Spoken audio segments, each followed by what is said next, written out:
Telangana assembly సమావేశాలు కొనసాగుతున్నాయి. Live లో చూద్దాం. 7 లక్షల ఆవాసాలకి ఇంతవరకు మీరు నీళ్ళు ఇవ్వలేదు. ఇప్పటికే ప్రాథమికంగా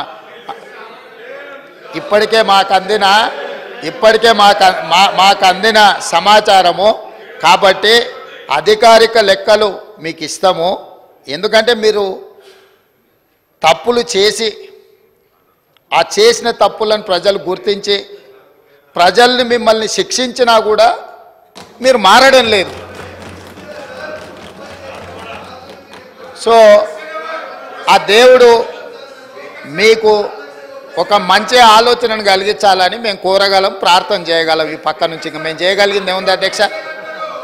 అందుకే అధ్యక్ష, ఈరోజు మా ప్రభుత్వం తెలంగాణ అభివృద్ధి అంటే తండాలలో గూడాలలో కనీస సౌకర్యాలను ఏర్పాటు చేసినప్పుడే తెలంగాణ రాష్ట్ర అభివృద్ధి జరిగినట్టు అని బలంగా మా ప్రభుత్వం భావిస్తుంది.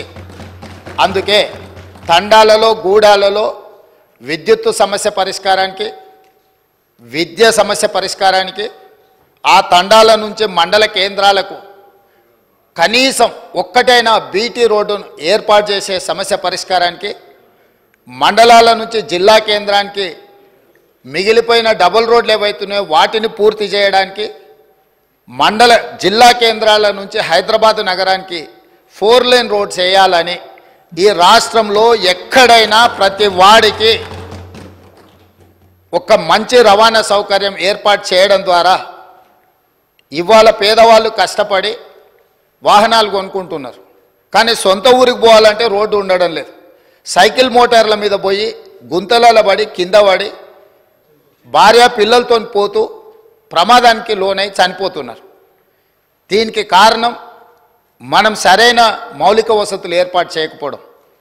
అందుకే రాష్ట్ర ప్రభుత్వం ప్రత్యేకమైన కార్యాచరణ తీసుకొని ఇప్పటి వరకు నిర్లక్ష్యానికి గురైన తండాలను గూడాలను మారుమూల ప్రాంతాలను అభివృద్ధి పదం వైపు నడిపించాలని ఈ ప్రభుత్వం భావిస్తుంది. సభ్యుడు వంశీకృష్ణ గారైనా డాక్టర్ రామచంద్ర నాయక్ గారైనా ప్రస్తావించిన అంశాలతో ప్రభుత్వం పూర్తిగా ఏకీభవిస్తుంది. పూర్తి స్థాయిలో కాంప్రహెన్సివ్ ప్రణాళికను తీసుకొని ఖచ్చితంగా ఈ ప్రభుత్వం ముందుకెళ్తుందని తమరి ద్వారా సభ్యులందరికీ, తెలంగాణ రాష్ట్ర ప్రజలకి ఈ ప్రభుత్వం మాటిస్తున్నది. అధ్యక్ష,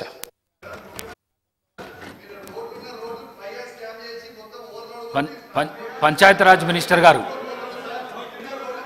అధ్యక్ష, గత కొంతకాలంగా పెండింగ్లో ఉన్నటువంటి మల్టీపర్పస్ వర్కర్స్ యొక్క శాలరీస్ కోసం, అదేవిధంగా శానిటేషన్ కోసం 3,378,88 రూపాయలను రిలీజ్ చేయడం జరిగింది సార్.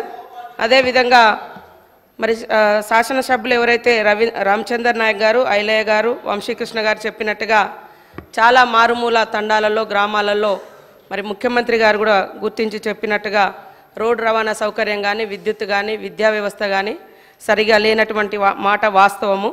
వాటన్నింటిని కూడా మరి ఈ బడ్జెట్ ద్వారా పునరుద్ధరించుకొని మిగతా సమాజానికి సమానంగా జీవించే విధంగా జీవన ప్రమాణాలను మెరుగుపరుచుకొనుటకు విద్య కానీ, విద్యుత్ కానీ, రోడ్డు రవాణా వ్యవస్థ కానీ, మంచినీటి వ్యవస్థ కానీ, ఇండ్లు కానీ ఇవ్వాల్సినటువంటి అవసరం ఉంది సార్.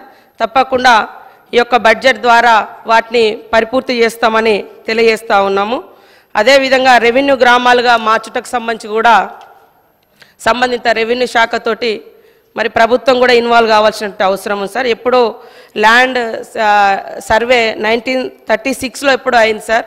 అప్పుడు ఏర్పడ్డటువంటి రెవెన్యూ గ్రామాలు ఆ తర్వాత గ్రామ పంచాయతీలు పెరుగుతూ వచ్చినాయి తప్ప రెవెన్యూ గ్రామ పంచాయతీగా జరిగినటువంటి పరిస్థితి లేదు. కాబట్టి ఖచ్చితంగా రెవెన్యూ శాఖ వారితో మాట్లాడి ఇది నిర్ణయాలు తీసుకుంటాం సార్. నూతన గ్రామ పంచాయతీల డిమాండ్ కూడా ఉంది, ప్రభుత్వం దృష్టికి తీసుకెళ్ళి మరి దీని విషయంలో కూడా నిర్ణయం తీసుకుంటామని తెలియజేస్తాం. ప్రశ్న నంబర్ 201, ఆర్టీసీ సిబ్బందిని ప్రభుత్వ ఉద్యోగులుగా గుర్తింపు